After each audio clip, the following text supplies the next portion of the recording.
বাংলা ও বিশ্ব সাহিত্যের স্বনামধন্য সাহিত্যিকদের লেখা রহস্য, রোমাঞ্চ ও ভৌতিক গল্পের সম্ভার দিয়ে সাজানো আমাদের এই বিশেষ নিবেদন the story teller originals. The story teller অরিজিনালসে এই সপ্তাহে আমরা আপনাদের জন্য নিয়ে এসেছি নারায়ণ গঙ্গোপাধ্যায়ের লেখা টাইপরাইটার। এই গল্পটি আমরা নিয়েছি শীর্ষেন্দু মুখোপাধ্যায় ও পারিতবরণ ঘোষ সম্পাদিত ১০০ বছরের সেরা ভৌতিক এই সংকলনটি থেকে। শুরু হচ্ছে টাইপরাইটার।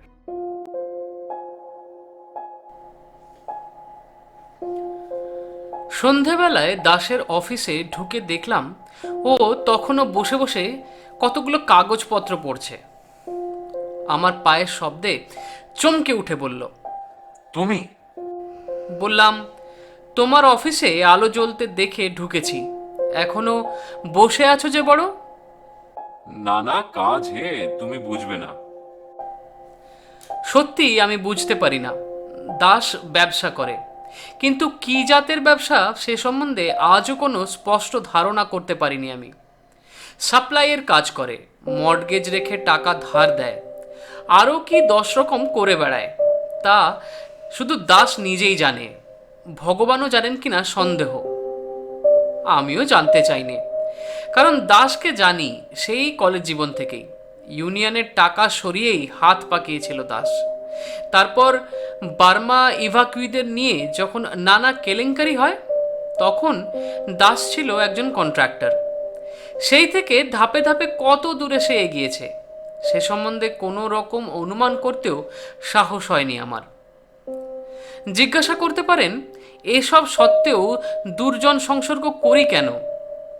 তার কোনো স্পষ্ট উত্তর দিতে পারবো না। শুধু এইটুকু বলতে পারি, দাসকে আমার ভালো লাগে। অজস্র ত্রুটি থাকলেও একটা দুর্বোধ্য আকর্ষণ আছে ওর ব্যক্তিত্বে। সেটা ওর তীক্ষ্ণ স্মার্টনেসের জন্য হতে পারে আমার মতে। ওরও সেরিকালচার সম্বন্ধে কৌতূহল আছে বলে হতে পারে। এমনকি ওর বিশেষ ধরনের চুলের ব্যাক ব্রাশের জন্যও হতে পারে। কিন্তু মোট কথাটা হলো, সময় পেলে দাসের সঙ্গে আড্ডা দিতে আমার ভালো লাগে। এই পথ দিয়ে যেতে যেতে ওর অফিসে আলো জ্বলতে দেখে তাই ঢুকে পড়েছিলাম। একটা বেয়ারা নেই, 3 জন কেরানির একজনও না। মস্ত অফিস ঘরটায় সবুজ শেড দেওয়া আলোটার পাশে দাসকে কেমন প্রক্ষিপ্ত মনে হলো যেন। তক্ষুনি আমি বুঝলাম নিঃসঙ্গতা দাসকে মানায় না। ও ড্রয়িং রুমের জীব, ছাদের অন্ধকারে একলা বসে থাকবার জন্য সৃষ্ট নয়। ওর সামনে একটা চেয়ার টেনে নিয়ে আমি বললাম, একলা একলা এতক্ষণ বসে জকের ধন পাহারা দিচ্ছ নাকি? প্রায় তাই। বিশেষ ধরনের ব্যাক ব্রাশ করা চুলের ওপর দাস সযত্নে একবার হাত বুলিয়ে নিলে। এমন কতকগুলো কাজ ডান হাত দিয়ে করতে হয়, যা বাঁ হাতকে জানাতে দিতে নেই। তাহলে আমিও যাই, বিরক্ত করব না। আরে বসো বসো, দাস হাসলো। কাজটা শেষ হয়ে গেছে। পাশের একটা লোহার ড্রয়ার খুলে তাতে কাগজগুলো রাখলো, লক করে দিয়ে চাবিটা ফেললো ট্রাউজারের পকেটে। তারপর দামি সিগারেটের টিনটা আমার দিকে ঠেলে দিয়ে বললে, একটা সিগারেট খেয়ে ওঠা যাবে তারপরে।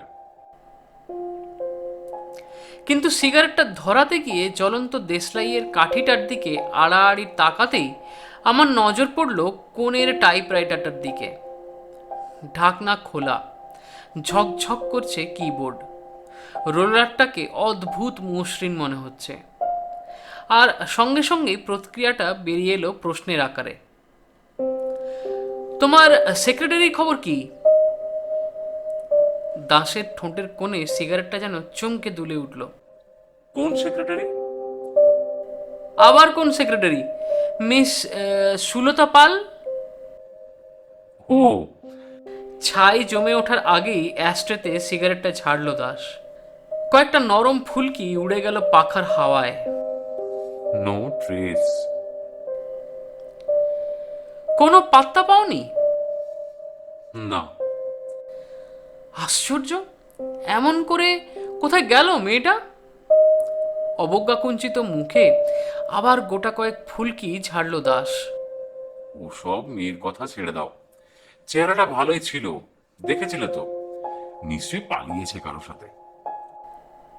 আমি আশ্চর্য হয়ে বললাম, পালাবার কি ছিল? যতদূর তোমার কাছে শুনেছিলাম কলকাতার একটা বোর্ডিংয়েই তো থাকতো একা।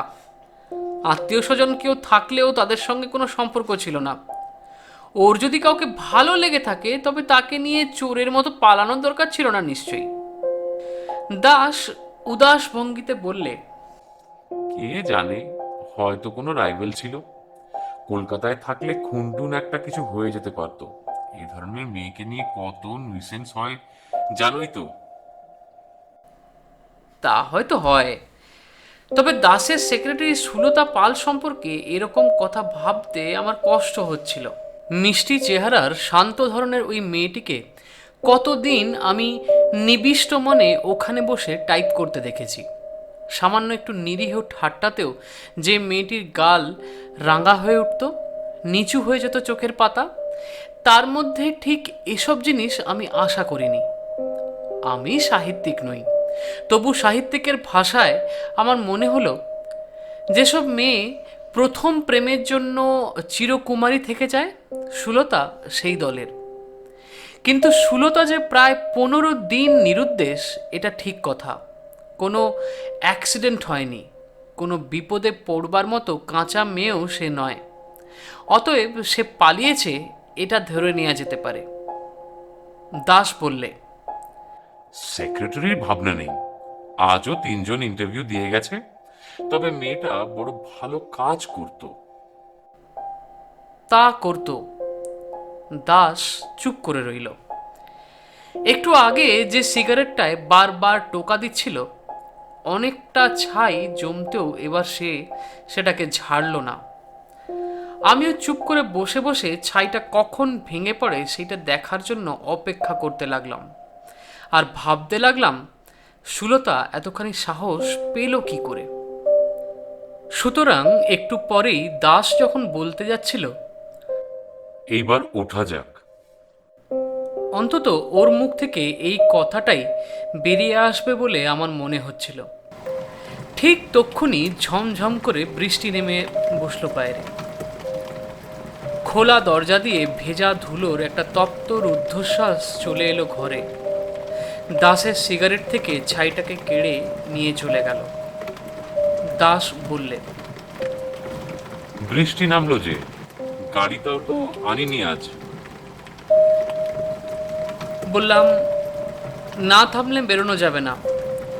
বেশ ঘটা করে নেমেছে, ট্রাম পর্যন্ত যেতে গেলেও ভিজিয়ে ভূত করে দেবে। তাই থামুক। দাস বললে, তাহলে একটু বসো তুমি, আমি একটা টাইপের কাজ সেরে নি ততক্ষণ। উঠে টাইপরাইটারের দিকে এগিয়ে গেল দাস। সুলতার সম্পর্কে ভাবনাটা ভুলবার জন্য আমি একটি বাণিজ্য সংক্রান্ত পত্রিকা কুড়িয়ে নিলাম টেবিল থেকে। তারপর মাল্টিপারপাস স্কিমের ওপরে একটা প্রবন্ধ পড়ার চেষ্টা করতে লাগলাম। আলগা মনোযোগের ভেতরে কানে আসতে লাগলো বাইরের বৃষ্টির আওয়াজ, টাইপরাইটারের রোলারের কাগজ জড়ানোর খসখসানি, তারপর খটাখট করে গোটা কয়েক টাইপিংয়ের শব্দ। পরক্ষণেই দাস হেসে উঠল। হাসি কেন? ব্যাপার কি? আরে এসো এসো, দেখো এখানে কি মজা হয়েছে। আমি উঠে গিয়ে ওর পাশে দাঁড়ালাম। মজাই করেছে বটে। ওপরে টেন্ডার বলে হেডিং দিয়ে তার নিচে 3বার টাইপ করে বসেছে একটা নাম, সুলতা পাল। অবাক হয়ে পড়লাম, এর মানে? সুলতা পালের নাম টাইপ করছো কেন? দাস বললে, মানেটা তো আমিও ভাবছি। লিখতে গেলাম টেন্ডার, লিখে বসলাম সুলতা পালের নাম। তাও একবার নয়, 3বার। আমি বললাম, তাতে অস্বাভাবিক কিছু নেই। এতক্ষণ ধরে ওকে নিয়েই তো আমরা আলোচনা করছিলাম, আর ওর ব্যাপারটাও এত বিস্ময়কর যে মনের ভেতরে ওর নামটাই ঘুরছিল। অন্যমনস্কভাবে তাই হয়তো চেপে বসে আছো। তাই বটে। দাসের মুখের ওপর একটা বিষণ্ণ ছায়া নেমে এলো। আজ 1 বছর ধরে এইখানে বসে টাইপ করেছে সুলতা, একেবারে ঘড়ির কাঁটার মতো। একটা দিনও কামাই করেনি, 1 মিনিট লেটও করেনি, 5 মিনিট আগে ছুটি নিয়ে চলে যায়নি কোনোদিন। এর প্রত্যেকটা চাবিতে সুলতার আঙুল জড়িয়ে রয়েছে। আবার আমরা দুজনে গম্ভীর হয়ে রইলাম। সুলতার শান্ত মিষ্টি মুখখানা আমি ভুলতে পারছি না। দাসের চোখ দুটো কেমন যেন উদাস আর গভীর হয়ে গেছে। আমার জিজ্ঞেস করতে ইচ্ছে হলো, তুমি কি ওকে ভালোবাসতে? বাইরে বৃষ্টি পড়তে লাগলো। ধুলোর তপ্তশ্বাস আর নেই। দরজা দিয়ে ঠান্ডা ভিজে বাতাস আসছে। দাস দরজাটা বন্ধ করার কথা বললে না। আমিও উৎসাহ পেলাম না। শুধু বৃষ্টির শব্দ, আমাদের চুপ করে থাকা, আর ঘরের ভেতর কোথা থেকে উড়ে আসা একটা চামচিকের চঞ্চল ছায়া। কিছুক্ষণ ধরে স্তম্ভিত হয়ে রইল। দাস স্তব্ধতা ভাঙল। টাইপটা সেরেই ফেলি। কাগজটা খুলে দাস সেটাকে তাল পাকিয়ে নিচের বাস্কেটে ফেলে দিলে। জড়িয়ে নিলে আর একখানা। আবার খটখট করে বেজে উঠল টাইপিংয়ের আওয়াজ। আমি টাইপরাইটারের টেবিলের কোণে দাঁড়িয়ে রইলাম। এক টানা বৃষ্টির শব্দের মধ্যে টাইপিংয়ের শব্দ একাকার হয়ে এলো। কখনো কখনো স্পেসিং আর ঘন্টার জ্যোতিপতন কানে আসতে লাগলো। কতক্ষণ পরে জানি না, কেন যে তাও জানি না, হঠাৎ আমার চোখ নেমে এলো দাসের টাইপের ওপর। কি আশ্চর্য! আগাগোড়া ক্যাপিটাল লেটারে সাজিয়ে কি ছাপছে ও! যা দেখলাম তাতে কয়েক মুহূর্ত আমার চোখে বিশ্বাস করতে পারলাম না। প্রচণ্ড স্পিডে পাগলের মতো দাস যা ছেপে চলেছে তা এই। টেন্ডার। আমি অকপটে স্বীকার করছি যে সুলতা পালকে আমি খুন করেছি। আমার ব্যারাকপুরের বাগান বাড়ি পুরনো গ্যারাজের ভেতর একটা বড় কেবিন ট্রাঙ্কে তার মৃতদেহ রয়েছে। আমি তার উপরে বল প্রয়োগে ব্যর্থ হয়ে কিন্তু আর তো আমি চোখে অবিশ্বাস করতে পারি না। যা দেখেছি এ তো স্বপ্ন নয়। আমি আর্তনাদ করে বলে উঠলাম, দাস, এ কি ছাপছো তুমি? এ কি ছাপছো? টুলের ওপরে দাস থরথর করে কেঁপে উঠল। একটা মৃত প্রাণী যেন নড়ে উঠেছে ইলেকট্রিক কারেন্টের ছোঁয়ায়। যেন এতক্ষণে সে ঘুমিয়ে টাইপ করে যাচ্ছিল, হঠাৎ জেগে উঠেছে। আমি আবার বললাম, দাস, দাস, কি টাইপ করে যাচ্ছ তুমি? নিজের টাইপিংয়ের উপর চোখ বুলোতে দাসের 10 সেকেন্ডও লাগলো না। তারপরেই পেছনে লাথি দিয়ে টুলটাকে ফেলে দিয়ে উঠে দাঁড়ালো সে। হ্যাঁচকা টানে কাগজটাকে টেনে বার করে নিয়ে বিকৃত গলায় চিৎকার করে বললে, না, না, আমি না, আমি না। আমি আরো কি বলতে যাচ্ছিলাম, দাস বলতে দিল না। মিথ্যে কথা, আমি নয়। জান্তক গলায় আবার চিৎকার করে উঠল সে। পর মুহূর্তে ছুটতে ঘর থেকে বেরিয়ে গেল, নেমে গেল রাস্তায়। আমার বিহ্বলতা কাটতে আরো প্রায় 1 মিনিট লাগলো। তারপর যখন সেই বৃষ্টির মধ্যেই পথে বেরিয়ে এলাম, তখন মাত্র 20 গজ দূরেই একটা লোক চাপা পড়েছে বাঁশের তলায়। কাছে না গিয়েও আমি বুঝতে পারলাম সে দাস ছাড়া আর কেউই নয়।